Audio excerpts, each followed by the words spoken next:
Six Nations Wales up against France, folks, and I think that's maybe around about the predicted scoreline, 54 points to 12.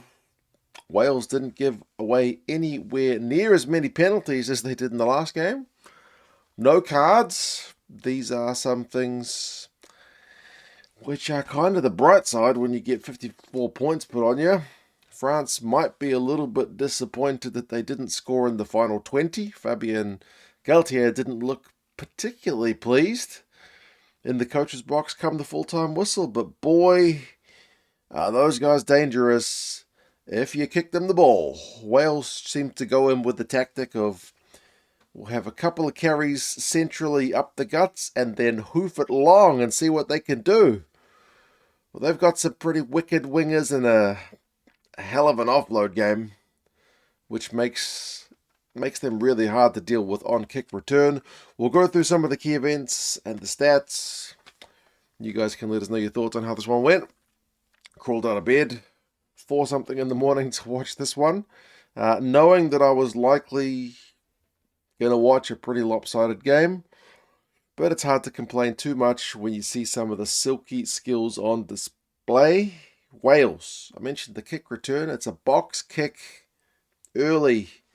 France get the offload game going. You got Dupont behind the back.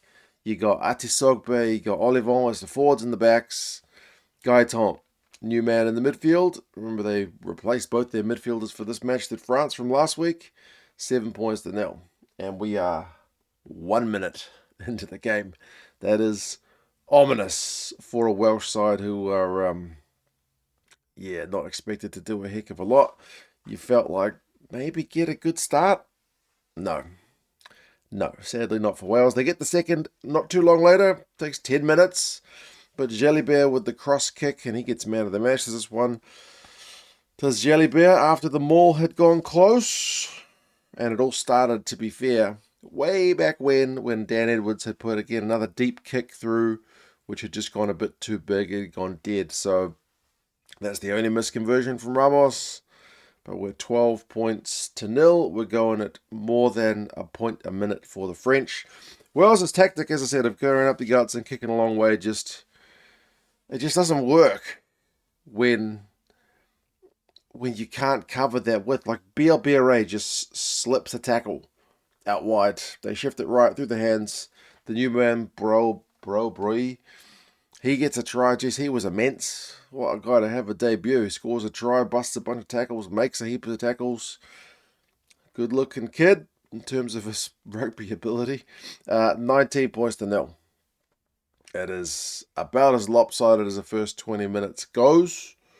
Wales have basically just been kicking the ball and missing tackles. Sad. They've been making a few, but yeah, they've been slipping off quite a few, particularly out wide.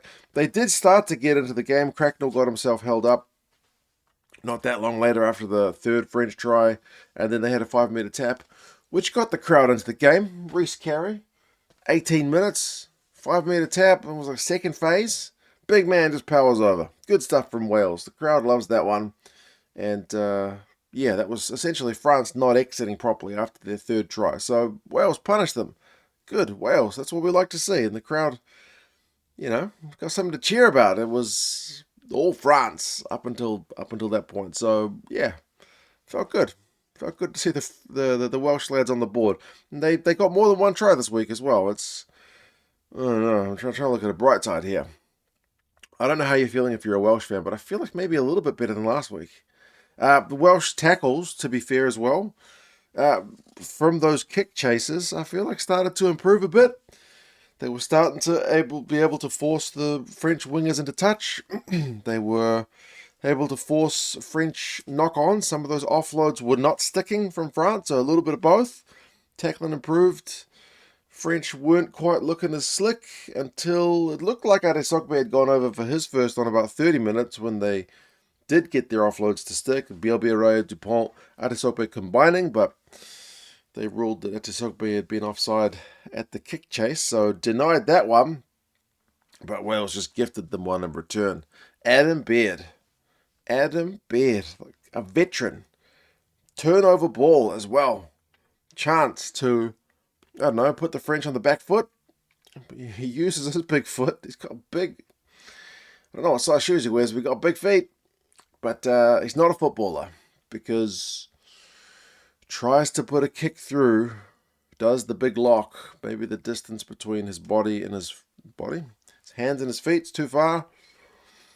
He just air swings it, so he fluffs the kick. France pounce, Atisogbe to Jalibert.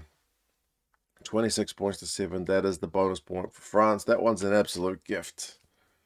That should have been Wales attacking on turnover ball. But anyway, pressure does things to you. Wales, interestingly, have had a little bit more possession. The French have had the territory 60-40. Line breaks is 10-2 at halftime. Defenders beaten is 23-12.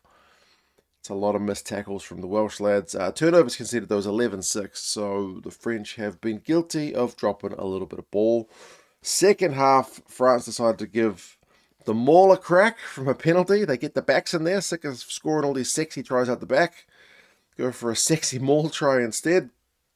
And it does go over. So perfect start to the second half for the French, 33 points to 7. And just when it seemed like Wales had maybe changed tactic a little bit, like not just straight to hoofing everything long. They went through a few phases in their own half, a few offloads in their own half. So hello, what's happening here? Well, they got to halfway, hoofed it long. They hoofed it up. Sorry, they didn't hoof it long. They hoofed it up, big up and under. But it was taken by the French. Ramos with the offload to Bielbiaré with the break. Support player Atisogbe is able to score the try. 40 points to 7. Again, it's from kick return, man. It is. You can't give them space. I guess it needs to be. It was contestable, but anyway. 57. France again attacking Maul. Dupont flicks the bloody ball out one-handed. Don't think he needed to, but he did. Maybe to get a slight jump on the Welsh defence. One-handed flick out. Jalibert dink. Atisogbe gets his second, 47-7. And then Olivon gets a close range one from the forwards, which all starts with Serran, who got a nice line break from his own half to start things off way back when. He didn't just come on the field. So 54 points to 7 when Olivon goes over. But that's the final French scoring. 20 minutes without scoring at the death. They could have put on 60 or more. But that is the limitations of their scoring. Just when you thought Wales were going to score, Josh Adams knocked it on over the line. But they did get one more score. Like Plumtree got held up and a 5-meter tap with advantage. Nice hands from the backs. Rees-Zamm at final ball to Grady. Did go over for a Welsh score to make it 54-12. So if you're playing the old schoolyard rules of last try wins, Wales get it done. But, I mean, to be fair, the final 20 is largely both sides a few too many errors. I think like Wales in the second half did have at least one point where they seemed to have the French backline at 6s and 7s, couldn't finish it off. France, multiple knock-ons. That's why I don't think Galtier looked too pleased at the end. Like, they threw a lot of offloads in this game, France. It was clearly a thing. 25 offloads. Like, Wales had 13, which is not an insignificant amount either. Some teams, 2, 3, 5 in a game. So both sides were chucking it around a bit, but the French turnovers conceded is 22. So that's the same as what they had against Ireland in the wet. So they won't be too happy with their handling. I feel like they will believe they left a fair few points out there. Line breaks was 17-6. It's pretty rare to see 17 line breaks in a game. Defenders beaten was 34-23. So I don't think either will be that happy with the amount of missed tackles. As I said, penalty count's only 9-6. So really low penalty count. No cards in this one. That at least made it a bit easier on the eye. Individuals. Browbury. I'm going to get used to saying his name eventually because he's played well. 17 tackles, 8 defenders beaten, and a try. Atisogbe, 4 line breaks. Bielbiaré, 3 line breaks. Space for the wingers was everywhere. Gigoux, 18 tackles. Rees-Zamm made 100 metres with the ball in hand. Atisogbe had 99. Jalibert had 93. Got man of the match. Alex Mann made 16 tackles, but yeah, kind of an expected result. I know that's a hammering for Wales, but it feels a bit better than the English result. I don't know. They still struggled with the French width on the wingers in the offload game, but they just seem to struggle a bit less than last week. Is that a sad state of affairs? That's the positive I'm looking at? I don't know. For the French, as I said, I don't think they'll be that happy. They showed a lot. They showed they're very dangerous, but final 20, no scoring, a few too many handling errors, allowed Wales 2 tries. I don't know, maybe maybe it was just a look on Galtier's face. Maybe it's just high standards for the French, but I don't feel like they'll be that happy. But they're the only unbeaten side in the Six Nations thus far.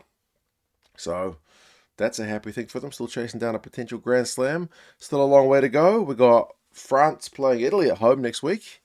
I think the Wales got Scotland. Scotland are coming off a win, so maybe they're vulnerable after facing England. Maybe that's the time to play the Scots. But anyway, you guys let us know your thoughts on the game, and I'll talk to you guys again soon. See you later.